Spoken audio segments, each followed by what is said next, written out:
Откако заврши со неофицијалниот фотографски ангажман, министерот за надворешни работи на Република Македонија Никола Димитров одлучи да им се посвети на вистинските обврски, поради кои учествува на 72-то Генерално собрание на Обединетите нации. На маргините на главната сесија Димитров остварил билатерални средби со колеги дипломати од Мексико, Канада, Украина и од Индонезија, а имали куси состаноци со високата представничка за надворешна политика и за безбедност на Европската унија Федерика Могерини и со комесарот за европска соседска политика и за проширување Јоханес Хан.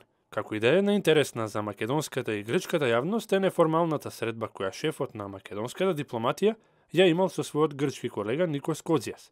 Двајцата министри биле на заедничка работна вечера во њујоршки ресторан, а освен што се крие менито, нема информација и за што разговарале двајцата соговорници. Фотографија од средбата објави грчкото МНР. Може да се претпостави дека и најновата во низата средби меѓу Димитров и Кодзијас била искористена за градење на пријателство, лично и меѓудржавно, иако не е исклучено да станало спор и за проблемот кој Грција го има со нашето уставно име. Токму грчко-македонскиот спор беше една од главните теми на средбата, која пред неколку дена во Њујорк ја оствари Кодзијас со генералниот секретар на Обединетите нации Антонио Гутиереш. Шефот на грчката дипломатија по состанокот рече оти постојат отворени можности да се разговара за напредок во преговорите по локалните избори, а Гутиереш ги поздравил обновените напори за изнаоѓање на решение. Во меѓувреме, реакција на засилениот билатерален и меѓународен ангажман по ова прашање дојде од кај јужниот сосед. Пратеникот на грчката опозицијска Нова демократија Јоргос Комуцакос, кој е одговорен за надворешна политика во партијата, остро го нападна Кодзијас во врска со преговорите за името на Македонија. Дали Кодзијас има некаков преговарачки мандат и ако има, што е тоа? Со кој кредибилитет седи на преговарачка маса?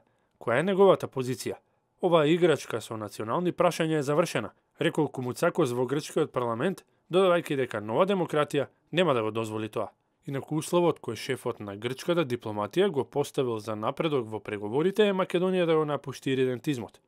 Најави за потези во оваа насока, да им се удоволи на грците, имаше пред некој ден во германскиот печат. Македонската влада по локалните избори е можно да го преименува скопскиот аеродром Александар Велики во Мајка Тереза, објави германскиот весник Frankfurter Allgemeine Zeitung во обширната анализа за Македонија, под наслов "Не под ова име". Во анализата весникот во добар дел посветува внимание на спорот за името меѓу Македонија и Грција. Ја цитира изјавата на шефот на македонската дипломатија дека не ни требаат стотици споменици за да се чувствуваме како горди македонци, но Димитров одбива да каже дали новата влада е подготвена да ги преименува објектите кои Атина ги смета за провокативни.